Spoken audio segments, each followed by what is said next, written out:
प्यार करना कोई बड़ी बात नहीं, मगर प्यार को हमेशा जिंदा रखना ये बड़ी बात है। आज की कहानी एक ऐसे व्यक्ति की है जो अपने पड़ोसी से एक तरफा प्यार कर बैठा और अपने प्यार का इजहार करने के लिए वो उन सभी चीजों को करता गया जिसका किसी ने सोचा तक ना होगा। मूवी स्ट्राइप के पिटारे से कोरिया की खूबसूरत कहानी 2012 की परफेक्ट नंबर, डायरेक्टर पांग युन जिन, IMDb 7.7। दोस्तों, हमारी एम्प्टी फैमिली 3 लाख पूरे होने में बस कुछ ही दूर है। आपके ढेर सारे प्यार और सपोर्ट से हम सभी यहाँ तक पहुँचे हैं। जो नए हैं और हमें सुनते हैं लेकिन सब्सक्राइब नहीं किया, ऐसा ना करे, सब्सक्राइब तो कर दो। तो फिर चलिए अभी फिलहाल ये कहानी सुनते हैं। किम, जिसे बचपन से ही नंबर्स, डिजिट्स इन सब के साथ खेलना बहुत पसंद था। वो गणित के सवालों, अंकों की दुनिया में इतना डूब गया कि कब वो बाकियों से कटके रहने लगा उसे भी नहीं मालूम चला। समय के साथ वो बड़ा हुआ और अब वो पेशे से एक हाई स्कूल में मैथ्स टीचर है। बात थोड़ी अजीब है मगर सच यही है। किम एक अच्छा प्रोफेसर तो बन गया, मगर उसकी जिंदगी में अकेलेपन के अलावा कुछ भी नहीं है।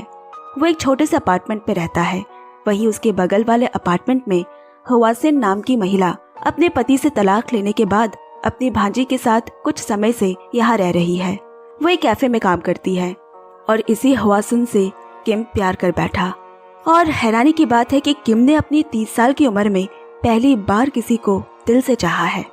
उसे देखने वो हर दिन उस कैफे में खाना खरीदने के बहाने जाता है। एक दिन किम अपने घर आया और उसे पता चला कि हवासुन की भांजी बोरा की तबीयत कुछ ज्यादा ही खराब हो गई है। वो बिना देर किए बोरा को अस्पताल ले जाने में हवासन की मदद करता है। उसकी इस छोटी सी कोशिश ने हवासन के दिल में उसके लिए कहीं जगह बना दी और दोनों अच्छे दोस्त बन गए। अगली सुबह हमेशा की तरह किम हवासन के कैफे पहुंचा। उसने उसे कल के लिए शुक्रिया कहा और अपनी तरफ से एक स्पेशल डिश भी ऑफर की। रात हो गई। हवासन अपने कमरे में है, तभी उसे दरवाजे पर किसी के आने की आहट सुनाई दी।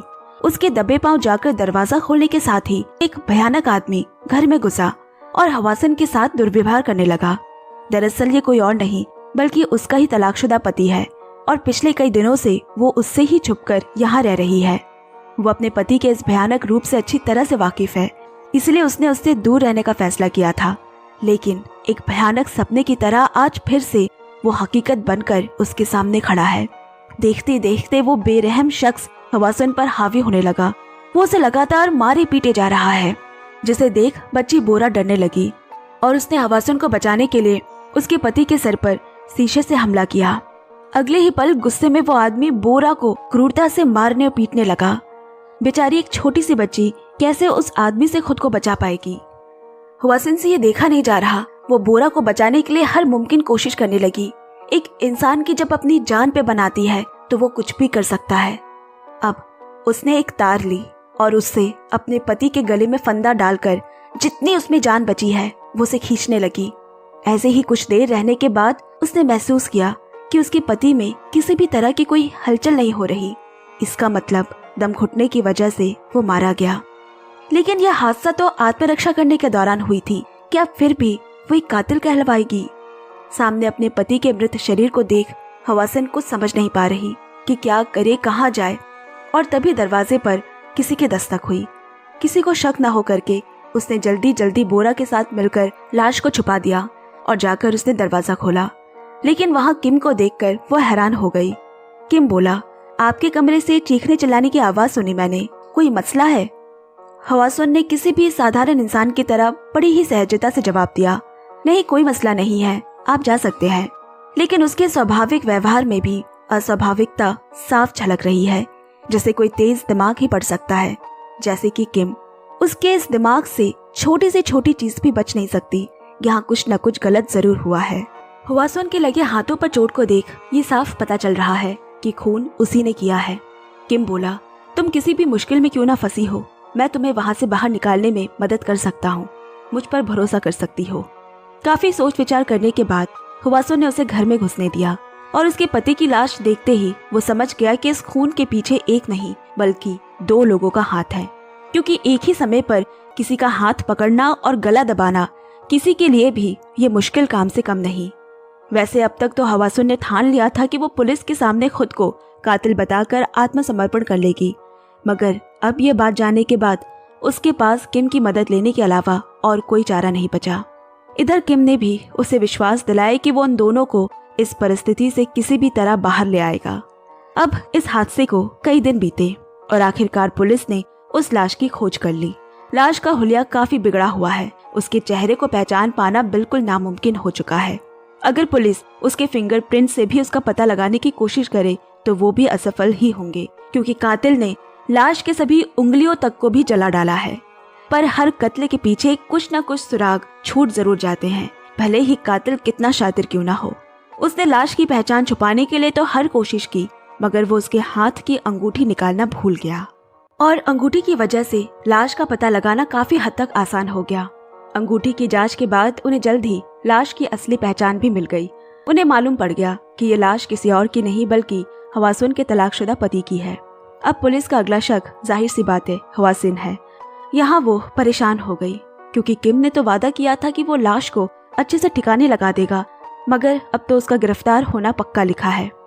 अब पुलिस ने हवासुन से पूछताछ शुरू की। आपके और आपके पति के बीच कैसे संबंध थे? जांच के दौरान हमें ये मालूम पड़ा है कि कत्ल 9 नवंबर की रात को हुआ, तो तुम उस रात कहाँ थी? पुलिस ने ये सारे सवालात किए। उसने भी बिना हिचकिचाते हुए कहा, मैं उस रात पास के थिएटर में मूवी देखने गई थी। उसे अभी भी हवासुन पर पूरा शक है और इस बात को साबित करने के लिए उससे मूवी के टिकट्स दिखाने को कहा। और संजोग की बात है कि उसके पास पहले से ही उस रात की टिकटें मौजूद थी। उसने उसे अपने घर के कूड़ेदान से बाहर निकालकर पुलिस के हवाले कर दिया। मगर उसकी इस हरकत के पीछे क्या वजह छुपी है, और इसका जवाब छुपा है कुछ समय पहले हवासिन और किम के बीच हुई बातचीत में, जहां किम ने पहले ही उसे बता दिया था कि पुलिस उससे टिकट के बारे में जरूर पूछेगी। दरअसल वो किम ही था जिसने हवासन को ये राय दी थी कि वो इस मूवी टिकट को कूड़ेदान में फेंक दे, वरना डिटेक्टिव को शक हो सकता है कि एक महिला अपने मूवी टिकट को इतना संभाल कर क्यों रखेगी। अभी के लिए तो डिटेक्टिव ने उसे निर्दोष समझकर उसकी बात मान ली, मगर उन्हें अभी भी विश्वास है कि कहीं न कहीं वो कुछ जरूर छुपा रही है और किसी भी हालत में वो पता लगा कर रहेगा। कहानी में एक और राज से पर्दा उठा। डिटेक्टिव जोमिन और किम बचपन के दोस्त निकले। दोनों ने साथ पढ़ाई की है। जोमिन भी जानता है कि कैसे किम सबसे अलग नंबर्स की दुनिया में दिन भर खोया रहता था। वो एक खास तरह के सवाल का जवाब ढूंढने में लगा हुआ था, जिसे वो आज तक ढूंढ ही रहा है। इधर दूसरी तरफ जोमिन की भी परेशानी 2 गुना बढ़ने लगी, क्योंकि उसके ऊपर के उच्च अधिकारी केस को उसके नतीजे तक पहुंचाने के लिए दबाव बनाने लगे हैं। वो एक बार फिर हवासिन से बात करने पहुंचा और इस बार उसे पूरी तरह से पुष्टि हो गई कि उसके पति का खून उसी के हाथों हुई है और अब इसे सिर्फ एक ही चीज सही साबित कर सकती है, और वो है लाई डिटेक्टर टेस्ट। अब उसका टेस्ट शुरू हुआ। डिटेक्टिव जोमिन ने उससे सबसे पहला सवाल ये किया, तुम 9 नवंबर की रात को किसके साथ मूवी देखने गई थी? उसने अपनी भांजी बोरा का नाम लिया, जिसमें वो पास हो गई। इसके बाद अगला सवाल, तुमने उस दिन पूरी मूवी देखी भी थी या नहीं? जिसमें हवासन ने एक बार फिर से हाँ कहा। अब डिटेक्टिव जोमिन ने आखिरी सवाल किया, क्या तुम उस दिन अपने पति से मिली थी? उसने थोड़ा सोचकर सर हिलाकर हाँ कहा और इसमें भी वो पास हो गई। हवासन के अब तक के सारे सवालों के सही जवाब देने पर डिटेक्टिव जोमिन बहुत गुस्सा हो गया। अब उसे ये किसी भी हाल में जानना है कि हवासन ने सारे सवालों के बिना हिचकिचाए इतनी आसानी से, इतनी सच्चाई से सही जवाब कैसे दे दिया। इसीलिए वो उस रात सीसीटीवी फुटेज चेक करने गया, जहां उसने हवासन को बोरा के साथ देखा। पर कैसे? आखिर इन सब के पीछे क्या राज छुपा है? आखिर हवासन इन सब जगहों पर कैसे मौजूद थी, जबकि उस दिन तो वो घर पर थी? इसके लिए आपको केस के कुछ और पहलू पर नजर रखनी होगी। ले देकर बात ये हो गई कि अब हवासन डिटेक्टिव जोमिन के शक के घेरे से हट चुकी है और अब वो बिना डरे खुलेआम अपनी जिंदगी को एक नए सिरे से जी सकती है। उसने किम का शुक्रिया किया उसे इतनी बड़ी मुसीबत से निकालने के लिए, और किम के नाम एक तोहफा भी भेजा, जो कि किम को बहुत अच्छा लगा। उसे लगा जैसे उसने हवासन के दिल में एक खास जगह बना ली है। लेकिन हवासन का एक दोस्त है एलेक्स, जिसके साथ अब धीरे धीरे उसकी मुलाकातें बढ़ने लगी, और ये सब देख किम अंदर ही अंदर जलने लगा। उसे लगने लगा था कि हवासन भी उसे पसंद करने लगी है, मगर नहीं। अब एक दिन डिटेक्टिव जोमिन अपने दोस्त किम के साथ हवासन के कैफे पहुंचा। दोनों को एक साथ देख वो घबरा गई। घबराहट उसके चेहरे पे साफ झलक रही है। डिटेक्टिव किम के साथ क्यों है? क्या उसने उन्हें सब सच बता दिया है? यही सब सोच वो डरने लगी। लेकिन जोमिन को अभी भी नहीं पता कि हवासन और किम एक दूसरे को जानते हैं। डिटेक्टिव को ऐसे सामने देख हवासन घबरा गई और किम उसे शांत रहने का इशारा करता है। किम का यहाँ ध्यान नहीं गया, मगर जोमिन ने उसे ये सब करते हुए देख लिया, जिससे सिर्फ हवासुन ही नहीं, किम भी अब उसके शक के घेरे में एक बार फिर आ गया। और अब की बार जोमिन इतनी आसानी से ये केस नहीं जाने देगा। वो लोग बात कर ही रहे हैं कि इतने में एलेक्स वहां आ गया, जिसे देखकर किम को एक बार फिर जलन महसूस हुई। ये सारी चीजें जोमिन ठीक गौर कर रहा है। किम कहीं न कहीं हवासन को पसंद तो नहीं करने लगा है, जोमिन ने सोचा। अब यहाँ किम ने भी एलेक्स और हवासन के रिश्ते के बारे में पता लगाने की ठान ली और उसने उनका पीछा करना शुरू कर दिया। वो दोनों एक साथ डिनर कर रहे हैं, जिसे देख किम का गुस्सा सर चढ़ने लगा। मैंने हवासन के लिए क्या कुछ नहीं किया, उसे इस मुसीबत से बाहर निकालने वाला मैं था, और अब सब ठीक होने के बाद वो मुझे ऐसे भूल गई। किम को अपने साथ ये सब गलत महसूस होने लगा। अब किम ने सबसे पहले हवासन के दिए हुए उस तोहफे को राख कर दिया। एक तरफ वो एलेक्स से बदला लेने का सोच रहा है, वहीं दूसरी तरफ जोमिन का शक किम को लेकर बढ़ने लगा। उसने उसके स्कूल जाकर उसके बारे में छानबीन की तो पता चला कि वो खुद भी 9 नवंबर के दिन गायब था।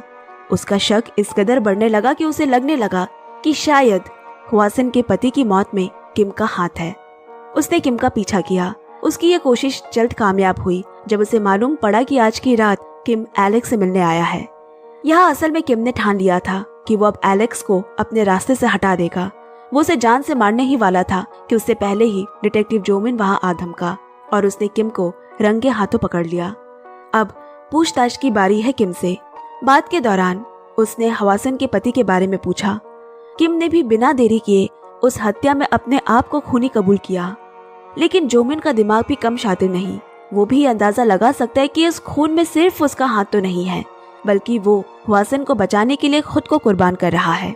वो किम को यूं ही फंसने नहीं दे सकता, इसलिए वो उसे एक बार फिर से अपने फैसले पर सोचने को कहता है। मगर इतना सब करने के बाद भी किम ने ठान ली कि वो किसी भी हालत में हवासन को फंसने नहीं देगा, और जब भी उससे खून के बारे में पूछा जाएगा तो वो हर बार खुद का ही नाम लेगा। अब आखिर और अंतिम निर्णय के साथ किम ने जोमिन को उसकी एक मदद करने को कहा। असल में किम ने हवासन के लिए एक खत लिखा है, जिसे वो उसके हवाले करने को कहता है, जिसमें उसने अपने एहसासों को बयां किया है। जोमिन उसके इस मदद के लिए राजी हो गया। अब कुछ देर बाद जोमिन की मुलाकात हवासन से हुई और उसने उसे बता दिया कि कैसे किम उसके लिए खुद को कुर्बान कर रहा है। इस बात से हवासन को भी काफी बुरा लगा और फिर वो उस रात से पर्दा उठाती है। हाँ, 9 नवंबर की रात आखिर क्या हुआ था, लेकिन असल में सच्चाई तो काफी गहरी और राज से भरी है। पहली बात तो ये है कि वो खुद अनजान थी कि सब उससे 9 नवंबर की तारीख के बारे में क्यों पूछ रहे हैं, क्योंकि उसने तो अपने पति का खून 8 नवंबर की रात को किया था। जी हाँ, उसके पति की मौत एक दिन पहले हुई थी, पर कैसे, क्या हुआ था इस एक दिन की हेरफेर में? इसका जवाब बहुत ही सरल है। दरअसल किम ये भलीभांति जानता था कि पुलिस को जब लाश मिलेगी तो वो सभी 8 नवंबर की बात छेड़ेंगे, इसलिए उसने ठीक एक दिन बाद एक भिखारी को अपना शिकार बनाया और उसका खून किया। फिर उसके चेहरे, उसके शरीर को बुरी तरह से बिगाड़ा। इसके बाद अब किम का अगला काम था कि इस लाश को कैसे उसके पति का शक्ल दे।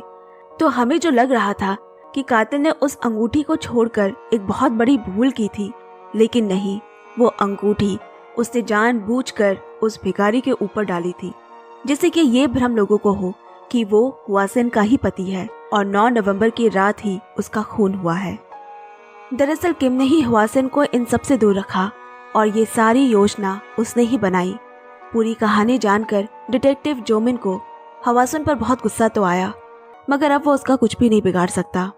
जोमिन ने उसे किम का लिखा वही खत थमाकर वहां से चला गया। खत में किम ने अपने अंदर छुपी उन सारी इच्छाओं को बताया। एक समय में मैं खुद को बहुत अकेला महसूस करता था, लेकिन जिस पल मेरी आंखों ने तुम्हें देखा, मेरे अंदर ना जाने फिर से एक जीने की इच्छा जागी और तब से मैंने तुम्हें अपना बनाने का सोच लिया। उसने ये भी कहा, तुम्हारी अच्छी जिंदगी के लिए मैं खुद की जिंदगी भी कुर्बान कर दूं, क्योंकि मैं ये बिल्कुल नहीं चाहता कि खुद को दोषी मानकर तुम दुखी हो। मैंने जो भी किया है वो मेरा फैसला है। अब तुम एलेक्स के साथ अपनी जिंदगी को अच्छे से जीना, जिसके लिए तुम तरसती रही। एलेक्स तुम्हें खुश रखेगा। खत में लिखी सभी बातें पढ़कर हवासन को अपनी गलती का एहसास हुआ। ये मैंने क्या किया? वो उसे रिहा करने और सच बताने निकल पड़ी। उसे उसकी बातें समझने में, उस तक पहुंचने में थोड़ी देर हो गई और ये थोड़ा समय किम भी खुद के लिए संजोग कर ना रख पाया। उसे सजा हो गई। एक तरफ उसे वैन में बिठा कर ले जाया जा रहा है, वहीं दूसरी ओर हवासन उसे बस देखती रह गई और एक समय बाद वो ओझल हो गया। लेकिन वो हवासन को अपनी मौजूदगी का एहसास करा गया कि वो उससे कितना बेइंतहा प्यार करता है। इसी के साथ मैं ये कहानी यही समाप्त करती हूँ। धन्यवाद। कहानी पसंद आई तो जरूर हमें कमेंट बॉक्स में कमेंट करें और वीडियो को लाइक के साथ साथ ढेर सारा शेयर भी पक्के से करें। कहानी सुनते रहिए, सुनाते रहिए। Bye bye, love you and take care.